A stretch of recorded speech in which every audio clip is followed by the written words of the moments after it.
Hey everyone, how's it going? Luke from A Taste of AZ. On today's episode, we've got the fun people over at All About the Booch. They're Maricopa County's first licensed kombucha maker, supplying their kombucha all around the valley. Make sure to subscribe to them on social media at All About the Booch, as well as A Taste of AZ. Subscribe to the channel below, like the video, let's jump into it. We're here with the first licensed, is it a boochery? Is that the technical term, a boochery? You could say boochery. We say kombucha microbrewery. I like that. That's better than mine. Yes. So the first kombucha microbrewery in Maricopa County, is that right? Yeah. Yes. Dwayne and Shelly from All About the Booch. We've been talking about this for I feel like a couple years now, and we finally got you on the show. Yeah. Yeah. Yeah, we met you before we were permitted. Oh, wow. I was getting some bootleg Mason Booch. jar at the Yeah. Mason jar sample. You need to start another line called Booch Leg. Like you should do a Booch Leg line of, just saying. So guys, thanks so much for joining us. Thank you for having us. Yeah, definitely. Yes. So you guys are at your facility right now, it looks like? Yes. Or you just decorate your home like? Yeah, we just carry them with us everywhere we go. Yeah. A little pop-up. Yes. Yeah. So where's your facility? Like where do you guys produce the All About the Booch from? We are currently in Glendale. We actually Okay. started in a shared space in downtown Phoenix, and November of last year we got our own space in Glendale. So we're just outside of downtown on Glendale.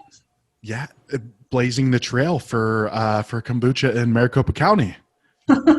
Yeah. We're trying. Yeah. Has it been a pretty smooth ride the whole time, pretty much? I don't know that any small business is smooth.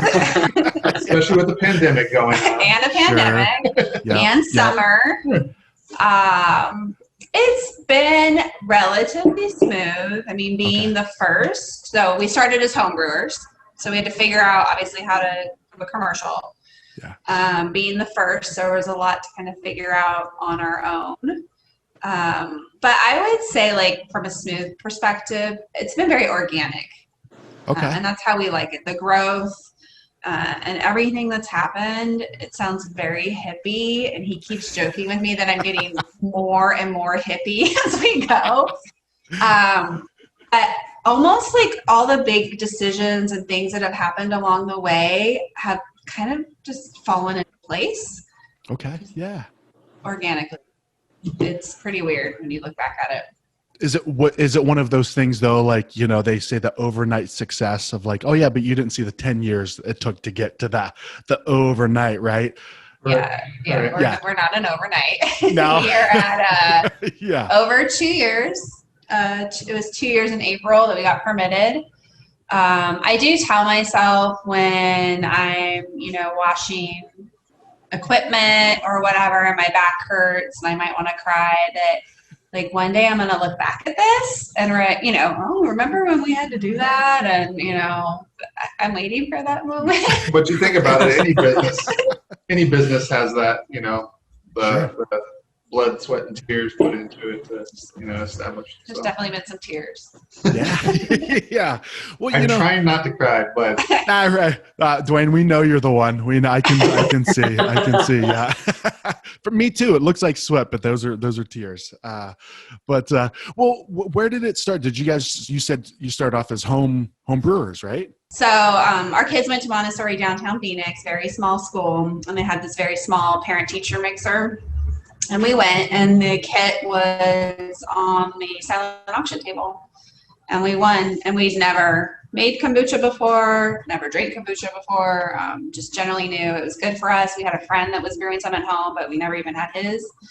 And so we knew it was good for you, so we bid. We won, sat on the counter for a while until we figured out what to do with it, because it looks, this is one of our home brewer kits.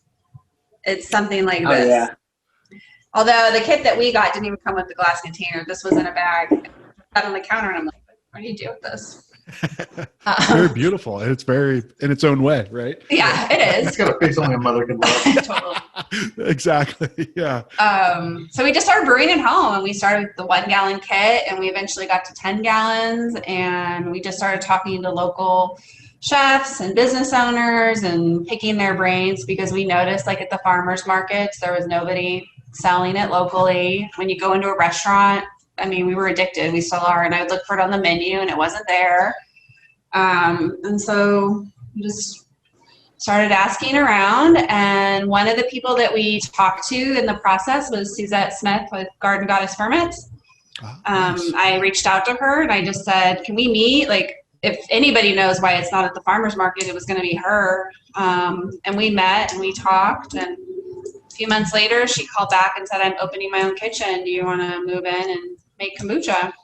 Wow. So just kind of, because we had decided after talking to everybody that it was just going to be a big effort that we weren't really ready for, like paying for kitchen space where you pay by the hour or whatever. That just, everything seemed so overwhelming that we're like, I don't know, we don't want to go into debt and things like that. And when she came in, she gave us an offer. We're like, telling you about those things that kind of just fall into place. That was one of them. What did she? So when you asked her about that, and you were like, why do you think there's no kombucha at these farmers markets? What was her feedback? Her consensus was it was just so new in Arizona and not understood. It's not new. I mean, it's been around for hundreds of years, like centuries, but it just wasn't really that known here. And so, like, when we went through the permitting process, we were the first, so the county had to kind of figure out what they wanted from us, as far as requirements and things like that. So I don't know if maybe that's why others didn't jump in, or it was just too hard to go through those requirements, or I don't know what happened. And I mean, it was good because she does her research, and so she went to school and just became an expert in it, and when the health department came with, they were reading the same stuff she was reading, because they had no clue. They'd never dealt with it before. So it was good. It played in our favor because she'd already read that and already, kind of was ready for it. Ready, to have a rebuttal for Educating them. Actually, sir, page 272, it says right here. I mean, we were polite about it because we don't want to. Yeah. Well, you know what? Okay. They probably, I would think that, when we talk to, there's some places we've talked to, like Old Ellsworth in Queen Creek, where the city was looking for a brewery. They're like, hey, we want a brewery. We see what it brings, so I would assume, that Maricopa County would be like, hey, this is a big thing, right? If we can kind of be a spot that can, have some great kombucha places, and here you are. Shelly's, they're like, I'm doing the work for you. Like, you don't have to, you just got to approve it. Give me the stamp. Yeah. Yeah. I mean, I think, when you think about health departments and restaurants, right, and things like that, when they're going in to inspect, they're looking for bad bacteria, right? Yeah. And we are good bacteria. So it's a little bit different to shift for them and to be comfortable with it's safe. Yeah. It's a safe process. And so it took us like 6 months, I would say, to get 6 or 7 to get through everything. Yeah. And there's just a lot of red flags because they don't know how to take it, how to process it. So we kind of worked together, and we all kind of learned, and so it went fairly smooth. Well, kombucha's kind of on that kind of that little edge too, right? Because I've gotten carded at Sprouts for buying kombucha. I'm like, really? Like, can I see your ID? I'm like, I didn't even buy any beer. Like, but I assumed that they just assumed I was buying beer, so they just asked, because they see me come in, like, he's gonna buy some beer at some. But no, so it is that it's a different type of food that the I guess the health department has to dissect that, right? Right. Yeah. And so really around here, they really had to figure out how do you ensure it's going to be safe. I mean, that's their ultimate goal anyway. Sure. So. Yeah. And I mean, the pure nature of kombucha is it protects itself. That SCOBY that we show there, if you have the proper amount of starter in there, it protects itself and drops the pH and keeps mold out and things like that. It's just, just the nature of it. So it's kind of it is a little creepy, but it is also a little bit. Yeah. You're laying in bed and you're like, oh my God, it's staring at me. Like it's kombucha. You just turn the jar. Yeah, exactly. Well, and maybe I missed it when I got dropped, but what was it that drew you to it? Was it the science behind it? No, I'm not like a science person. Okay. We truly just got addicted to it. Like just drinking it, really enjoyed it. It was just addiction. That's all I can say, was thinking about it all the time and love drinking it every day and all the flavor combinations and knowing that it has a healthy component for you. And so that passion for it is what drove it. Yeah. And then when we saw the opportunity, we're like, why not try it and see what happens? Well, even initially, like the only reason she bid on it is because we knew it was healthy for you. And I was kind of questioning what are you doing, that night? And it's funny to think back now, 6 years later or whatever, that where we are because of that leap of faith that she, bid on this. So it's cool. Have you gotten more interested in the science since it started, or you do what you got to do without going too deep? I mean, I have a general understanding of the science. There are other brewers I know who are like hardcore into getting a microscope out and, all of that. That's not me. Right. I trust the process. Yeah. As long as everything's looking good and it's doing what it's supposed to be doing. Keeping it below the alcohol level. The pH and make sure it's safe, I'm good. Yeah. I mean, we get frequent trips to White Labs because we got to take samples and then maybe get some beer while we're there. But sure. Yeah. Why not? If you have to, Dwayne, right? I know you're not a beer guy. I know that. But the first time we met was at Helton, right? Shout out. Northeast IPA from Helton right here. Earn Your Booze event. That's right. Yeah. That was one of the first Earn Your Booze events. Now you see what Justin's doing. It's like, holy shit. Yeah, it's crazy. I mean, we weren't there working out. I think we were there to meet you and drink some beer. I made the mistake of trying to work out, and I'm just the bumbling idiot, like Chris Farley, just falling around, and there's a bunch of Patrick Swayze's doing cartwheels, and but it was fun.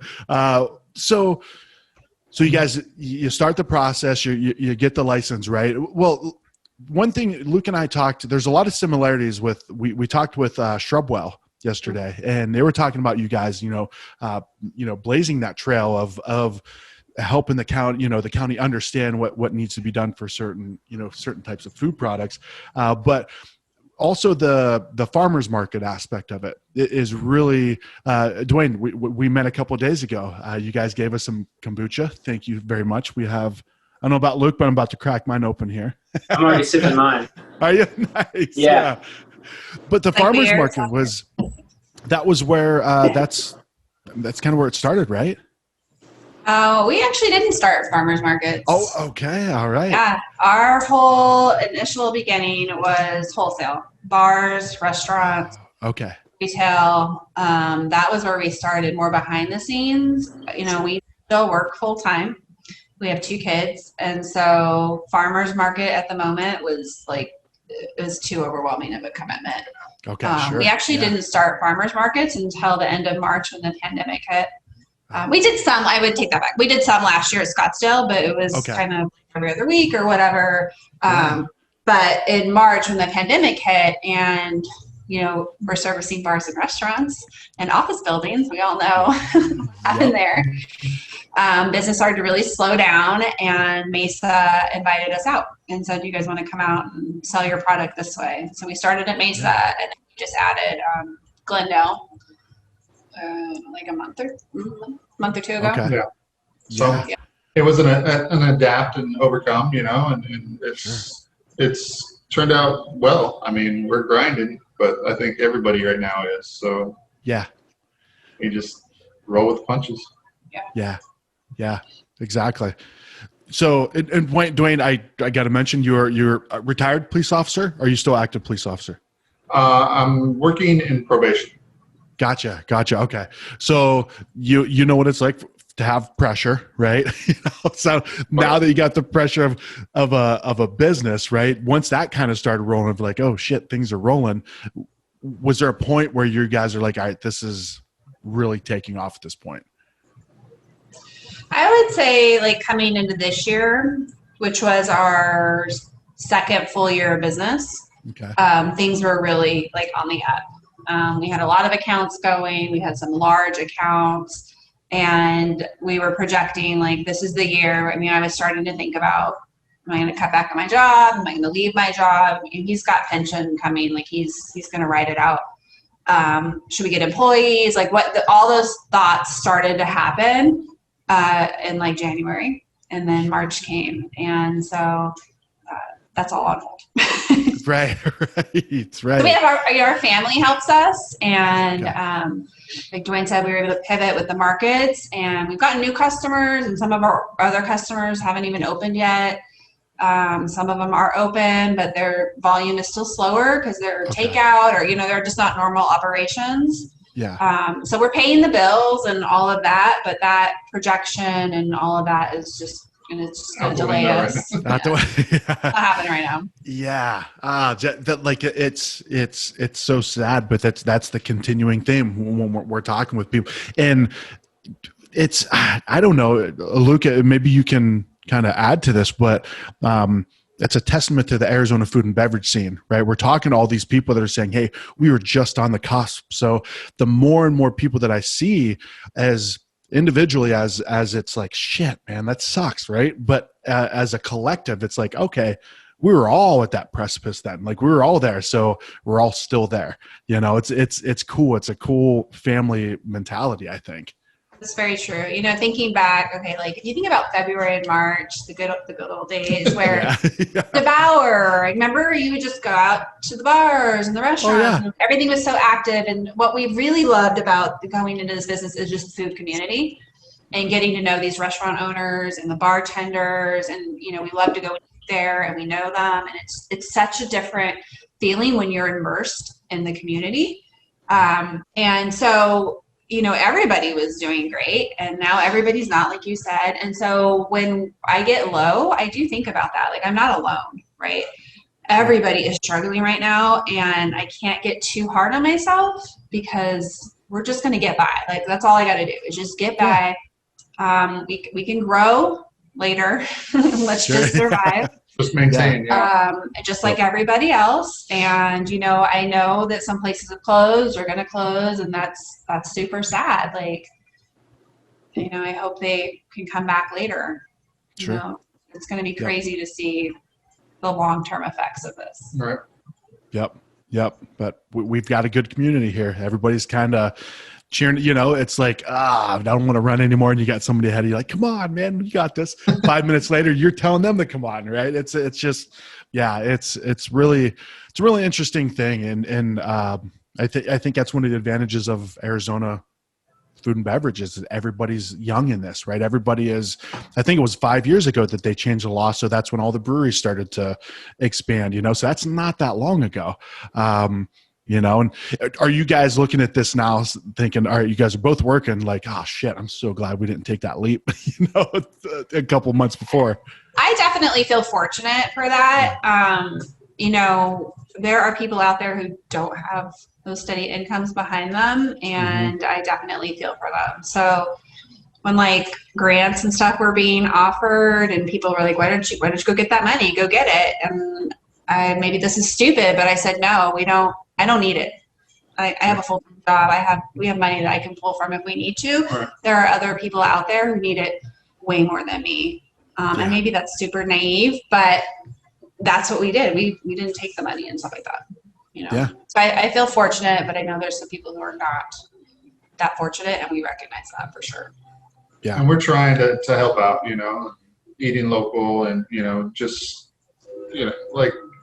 like family should, just support each other, Yeah, absolutely. It's like when I did an episode with Chip from Sinagua Malt up in the Verity Valley, and it's the whole river conservation thing. I'm like, well, how can people support this? And he's like, just drink beer with Sinagua malt. He's like, it's not that hard, right? Just so I'm like, all right, I can eat and drink to support, right? Like it's a pretty easy gig to pull off, right? Yeah. But you're doing your part. You got to eat.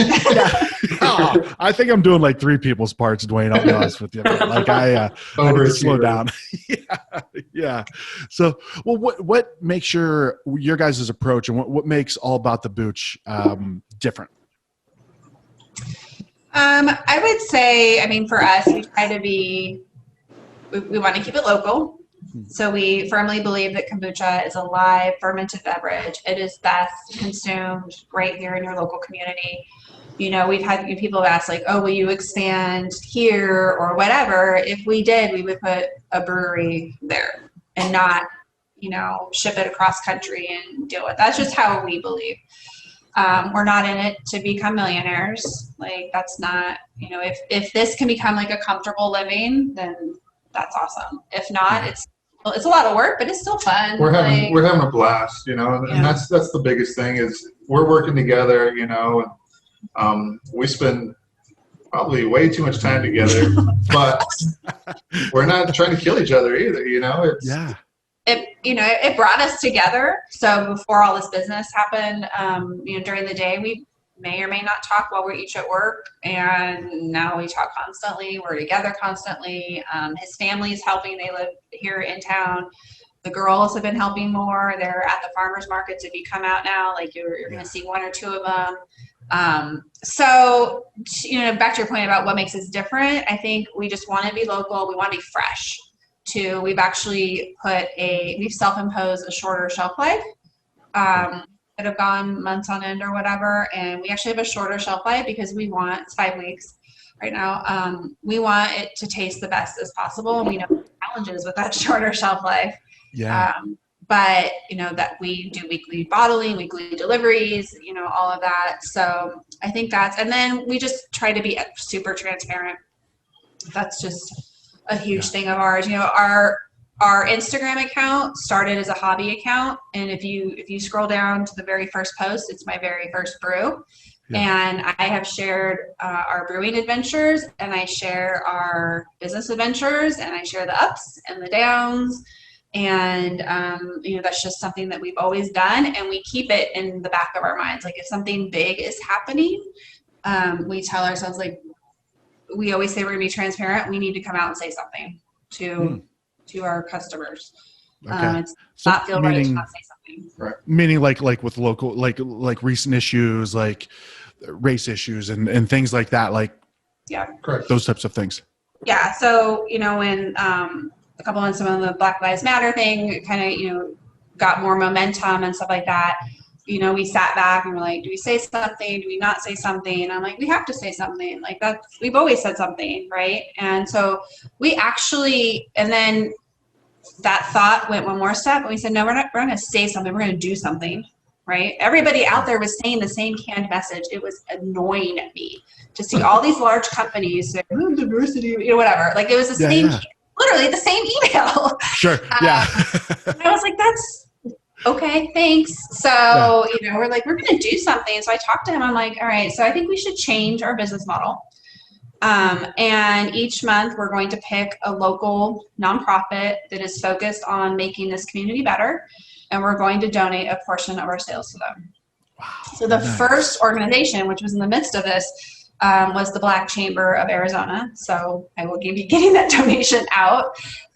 And then in July and August, we picked the Sojourner Center for Domestic Violence. Unfortunately, my friend from college, his daughter was murdered from domestic violence on the Air Force Base. It's been in the news in late June, and we were already going to do domestic violence because it's, you know, in his career area. And when that happened to my friend from college, we said, okay, that's our next organization. And so, you know, that was something that we changed. And being small, we can do that. Yeah. Well, that's what I was just thinking about was like, I don't know, that approach keeps you guys dangerous, right? Because you're not desperate. You're not making decisions like, we don't want to do this, but we gotta keep the lights on. We have to do this. All right. Like you guys are, it almost seems like, I don't say it almost seems like you guys are doing this exactly the way you want to do it, which is exactly. And I mean, we've had people in the past say, you just got to jump in with both feet. Quit your jobs. You know, we're like, sure. Yeah. We don't come from the food industry, you know, law enforcement, privacy, you know, we're very calculated how we do stuff. And we're both Taurus, so, you know, we're kind of stubborn too. So, you know, we're going to do it our way. Yeah. Well, so we were kind of basically talking about just how you guys not only have values that drive what you do with the different non-for-profit donations and stuff that you make, but also that the product you're trying to make is focused on providing a real value, handcrafting everything. When, you know, Eric and I's favorite companies are value-driven, whether it be Arizona Wilderness or people like them. And what Eric and I have noticed is when you are a value-driven company, you don't necessarily get that, like you don't feel drawn out. You don't feel as like, you of course get tired, but, you know, I'm sure you guys could speak about the fact that when you're at like a farmer's market and you're talking directly to someone about the potential health benefits or what's special about your guys' product, those are often the best moments about what you're doing. And being a value-driven company, which it's very obvious you guys are, I think that's pretty special. Yeah. Yeah, we definitely take pride in, you know, it's a good feeling to see somebody try a product in front of you and their reaction to what you put together, you know, it's really cool. So. Was it hard to get the reactions of people like kids? Oh, this is gross. We had one kid like spit it out in front of our face. Like on your table. Yeah, it was like, oh my God. Well, his dad's like, oh my God, I'm so sorry. You know, like, it's an acquired taste, you get it. And we love the honesty of children. You know, they're going to tell you like they see it. You know, so it's cool, and it's not for everybody. You know, and we've had people try it. And I try to push it, and you know, there's certain people. One guy in particular, he tried it a few years ago, and then, like a year ago, and he's like, I'd try it again. So I took him some more, and he's just like, it's not for me. And I can respect that, you know. But what I love the challenge of someone saying, oh no, I've had kombucha before. I'm like, okay, game on, you know, challenge accepted. Yeah, because ours doesn't taste like the store-bought ones. It doesn't taste like, you know, the others. And so when people try it, you know, even if they just say, okay, that didn't suck, I'll take that as a win. Didn't suck. Yeah, that's 2 didn't sucks this week, man. Yeah. Well, so all right, let's talk about what we got here. So I don't know what Luke has, but I got ain't nothing but pineapple and ginger, which we're going to talk about just the names. Pie one, which was delicious. That was the one I got in the mason jar. That was my Booch leg. That was my Booch leg Booch. That was fantastic. Yeah. Yeah. So all of our flavors are hip hop inspired. So we have Berries Delight, ain't nothing but pineapple ginger, hollaback berry, which is strawberry jalapeno, Vanita apple pie, and blueberry basil yum yum. And then we have number 6 coming out hopefully this fall. So now I've noticed yeah, sorry, go ahead, Luke. What inspired you guys to use the hip hop in your drink names? We just wanted to have fun. We both are fans of hip hop. We may not look like it. We're the 2 of the whitest people you've ever seen. But I'm just kidding. But we're fans of old school hip hop. What's funny is we're both half Mexican, but you cannot tell, especially here. Did not know that. No. Yeah. So it was just a fun thing to do to kind of play off of, and you know, so just running with that, and then we named all of our fermenters rap names. Who's behind you? This is Nelly, came from Missouri. That's awesome. And we have DMC here, who came from New York. We bought them used. We have Run, Tech 9, Hawk, Cube, Dre. And Dre. You said Hawk? Hawk. Tupac. Oh, Pac. I'm like, who's Hawk? I don't know Hawk. Pac. I know Pac. Yeah. See, you're not a hip hop fan. They are number 1, 2, 3, 4, 5, 6, whatever. They also have Okay. on the charts, right? According to the county. Yeah. You can't. Yeah. A funny little story when I was in elementary. I don't know how old you guys are. So I'm 41. So when I was in, I would say elementary school, middle school, that's when the whole hip hop thing, right? That was Tupac, that was Biggie. And I remember I had a friend who was always on the cutting edge of music. But think about it, like in 1994, you weren't hearing things like on the radio, like, oh, that was Tupac Shakur. So he was like, dude, you got to hear this new rapper. I'm like, what's his name? His name's Tupac Shaker. I'm like, dude, Tupac Shaker? No way. So we called him Tupac Shaker for like 6 months. Like, it was like, dude, Tupac Shaker is awesome. So if you guys have a new fermenter, you can call it Tupac Shaker. You can have that one. That's free. Yeah. So the ain't nothing but pineapple and ginger is really nothing but pineapple and ginger, but it's got a little sweetness to it though. What is that? I mean, that depends on the pineapple, usually. Sometimes pineapple's more sweet, sometimes it's more tart. The ginger, usually it balances itself out, but we get that. Like our strawberry jalapeno, we use all whole fruits and herbs, so we are at the mercy of the fruit and herbs. Yeah, so sometimes the jalapeno is way strong and will make you cry, like the smell, and sometimes What is it like trying to balance that consistency, being not only an agricultural product, but something that, of course, relies on yeast or bacteria, excuse me. How is it trying to manage the consistency of flavors? So that's why we only have 5 flavors. We have a recipe. It's pretty consistent, usually. I mean, a little bit of tweaks here and there with the fruit, but we have a recipe we follow. It's, that's one of the things I do miss from being a home brewer is every weekend you just come out with a new flavor and whatever, but we don't do that commercially. We want to make sure it's consistent for you. We eventually want to do a tap room, so a kombucha tap room. Nice. And then we can start playing with flavors because we can just make it 5 gallons at a time and not have to worry about labels and, bottling and all that other stuff. We can just serve it on tap. So, but that's in the future, down the road. Yeah. But it makes sense, right? I mean, because if you're selling to, do any like bartenders or anything? Do they use it for like cocktails? Is there like cocktail mixers that they use for them? Mm-hmm. Yeah. So you would think that they want that consistency, right? It's like, dude, I made this a really good, It's like, oh shit, I don't have the jalapeno this time. Yeah. Yeah. And I mean, just as a consumer, right? Like if you love Berries Delight, you kind of want it to taste the same every time. I mean, it's on our website, like the color might change a little bit, the flavor might change again because we're not using like juice or preservatives or things like that. But we try to be what you expect it to be. That's an appreciation for the craft of it, right? Like for the purity of like the traditional, I guess. Is it right to say? Yeah. Say that one more time.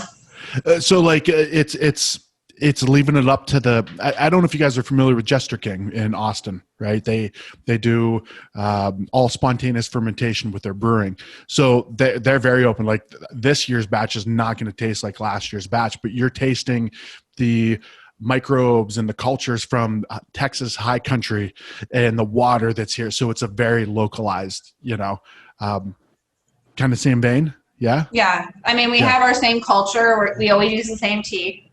Always same amount of sugar. Mm-hmm. When we moved, we were worried, like water. We're going to have different water. What's that going to do? We used to be with Suzette, who ferments. So there was, now we're all by ourselves. Did her product have some kind of influence on our product? I mean, there was a lot of questions when we moved of, is it going to taste different than what it tasted like? And luckily, I don't think it did. I joked about having to buy, wholesale sauerkraut and just bring it in here and open it up. Hey, that's I'll bring some hot dogs. We'll throw some on the grill and So Luke, what are you drinking? You had the apple pie, right? Yes. Which is an I interesting did have a little bit choice. of the jalapeno blackberry one as well, and that was delicious as well. But the apple pie, I drank the whole thing, and I was trying to ration it out for the whole episode, but it's not all that. Yeah. So that's an interesting combo though, right? Apple pie with something that's usually tart and right? Yeah. So it's apples, honey, and cinnamon. And I think it tastes just like an apple pie. And it's on the sweeter side, so it's great for somebody who maybe isn't super into kombucha or would want that sort of dessert. You can make it an ice cream float. We've done that for like 4th of July and things like that. But and then, you know, some brewers only have their apple pie out during the fall. Like they see it more seasonal. We actually run it all year long because, again, like, you know, if you have a sweeter tooth, that's one that people go for. Yeah. Yeah. I'm good with bourbon. It's almost reminiscent of more like a soda, where the jalapeno blackberry one had, you know, the spice of the jalapeno, it had kind of the tartness of the blackberry, but a little bit of the kombucha funk as well. How are you guys developing these flavors, and how did you kind of settle on the ones that you ran with? I think all the flavors that we made as home brewers. And I think, if I remember, we sat down and just talked about which were our favorites and which would kind of speak to different consumers. We wanted a variety, you know, we didn't want them all to taste the same. We wanted, you know, it to cater to different palates, and everybody asks what's your favorite, and it depends on the day, you know, like one day you're craving the hollaback, or the next day, you know, you just want that blueberry basil, and, you know, so it just kind of goes with your mood, I guess you would say. And I mean, I think we say, like, when we talk with our farmers market spiel, is the Berries Delight is great. It's light. It's great for a beginner. If you've never had kombucha, it's a great one. Pineapple ginger, you're going to get more tart, more tangy. Strawberry jalapeno is definitely for the more adventurous. It's not for everybody. But if you're more adventurous, or you want to make a margarita out of it or whatever, you know, that one's for you. Apple pie, if you have the sweeter tooth. And then the blueberry basil, you know, if you like fragrant basil. If you don't like basil, you're going to hate it, you know. But so we kind of think like one kind of speaks to each different profile. Well, in the ways that you guys have discussed how you incorporate them, from the apple pie floats to the margaritas and other cocktails, that's stuff that I've absolutely just never even thought of before. But a margarita with like the hollow blackberry one, that sounds absolutely amazing. Yeah, you put that, a little tequila, a little salt, lime. Fresh lime juice, and you're good to go. Good. It's healthier. I got to make a run to the store tonight now. Detox while you retox. Exactly. Yeah. That's a shirt right there. Detox while you retox. Yeah. Yes. So what's the big picture for you guys? I mean, you know, current situation aside, obviously I know things were kind of on the upswing at the beginning of this year, but ideally, where do you guys want to be with this? I mean, like I said, we would love to have a bigger facility with a tap room. Location is key, you know, so we got to find that, and basically the money's got to be available for the location. You know, you need good foot traffic. We have some friends in San Diego that have a nice little spot on Ocean Beach called Tap Shack. And it used to be a little flower shop, and they just created a bar there, and they got 12 taps, you know, just kombucha and nitro cold brew, and they just fill growlers, you know. Yeah. People can ride their bike up there and get their kombucha and go. So we would love to do that, you know. I think it would be fun, and I mean, we could maybe not just do kombucha, but that's big picture, you know. That's where we got to build up to. Yeah. I think Dwayne has a map somewhere that has all about the Booch places. Oh yeah, look at the beach. Oh yeah, here's one up in Portland. I think is a good spot. Right? Yeah. But with the way you guys do it, that gives you the freedom to be able to do that, right? Of like, shit, man, Youngstown, Ohio needs a kombucha place. All right, I guess where you're like, where do we want to open? Like where we want to expand to, right? Well, now when we travel, I mean, we look up the local kombucha companies because we just research and development, right? You know, you gotta check stuff out. So, are there a lot? Are they starting to expand? I mean, is it a? Yeah, I think it depends where you go. Okay. Like San Diego has a bunch. LA, we've had a bunch in there. Seattle, you know, even if we can't find a tap room when we're in the stores, we're checking the shelves, and we will buy whatever brands we can find that are local just to check them out and see what they're doing. And that's one of the first things I think about when we travel is where am I going to get my kombucha? Yeah. Okay, I drink it every day. And I get a little bit distraught when I can't find it. Oh, okay. Or if it's other brands that I don't really like, then I get very bummed out. If I can't find like a local brand, like, you know, if sometimes you're traveling, you have a car or whatever, I get super bummed out if I can't find something close by. And we're getting pretty good about finding it. We're in a Facebook group for kombucha brewers all over the world. Oh, and wow. so we can just put it out on that group. Hey, we're going here, you know, where should we check out? And get responses. And so that networking it's fun. We talk to people, we call people on the phone, you know, across the country, you know, hey, I got a question about kegging, you know, what do you think? He's like, oh, hold on, I'll call you right back, you know, and then he'll that minute, you know, we're just one of my favorites is a new brewer in Brazil. And we chat every once in a while and pump each other up. And I mean, I'm talking to somebody in Brazil. Like, if we ever go to Brazil, we'll have somewhere. You know, I mean, there's people in that group, I think, from a lot of different European countries, Canada. I know there's brewers in Iceland. I mean, they're all over the place. So let's go on vacation and find one. Yeah. Well, that's going to be on my list now too. I already have like everywhere I go, it's got to be like 5 breweries, like a place that has really good wings, something, right? But now I have to find a kombucha spot too at every spot that I go. So especially if you're doing the breweries, you need the kombucha. Help you process. Yes, that is very true. So great segue into that. What are the benefits of kombucha? Like what does that bring to your body? We don't make health claims. Legal and compliance background know that. But what we will say is that it is a fermented beverage. And so through the fermentation process, you're going to get healthy acids, vitamin B's, enzymes, and those nutrients, which are good for your body. They can help you digest your food. They help populate your gut with good bacteria, which everybody needs good bacteria right now. Especially if you eat processed foods and sugars and things, you're killing your good bacteria. So it helps to put some good bacteria into your gut.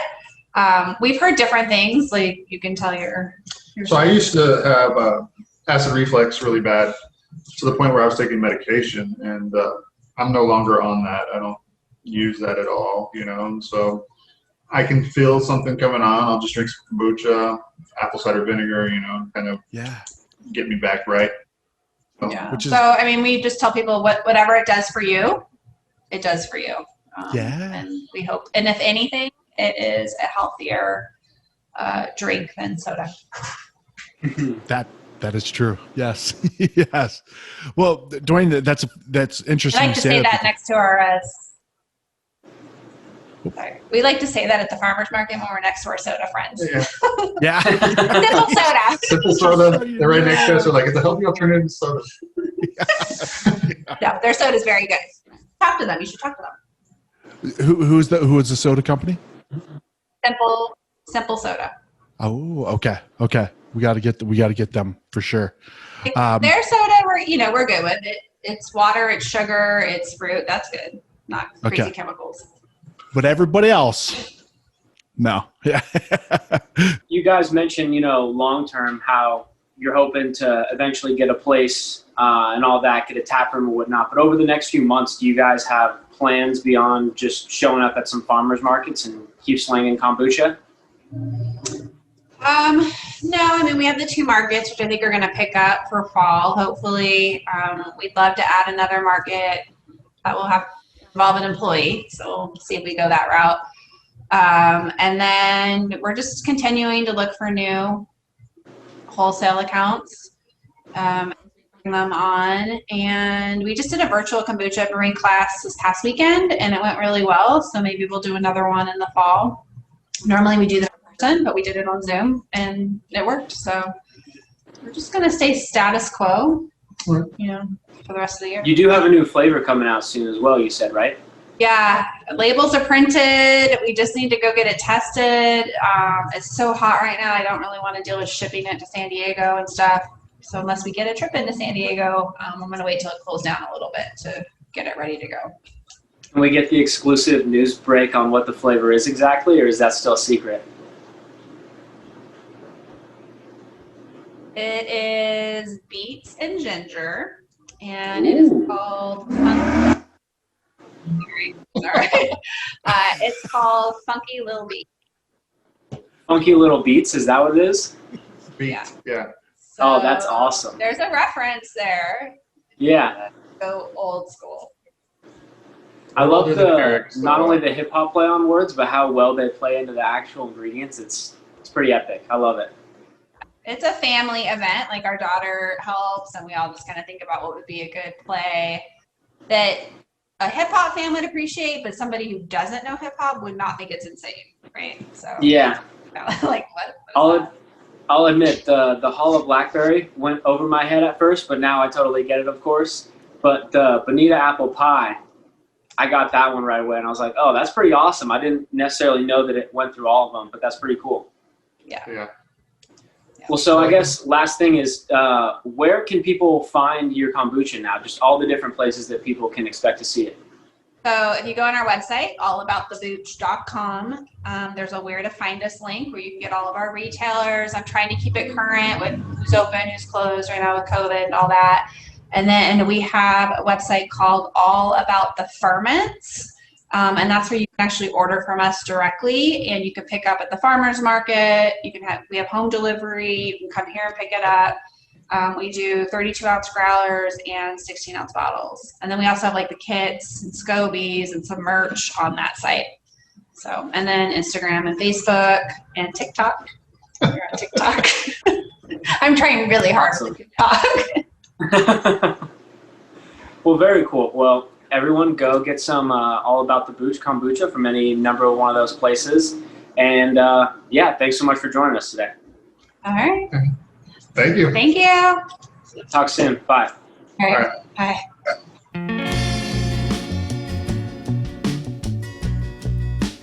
Well, there you have it, everyone. The people at All About the Booch are really passionate about kombucha, and their drinks are absolutely amazing. Make sure to grab yourself a bottle. Also, follow them on social media as well as A Taste of AZ. See you next time.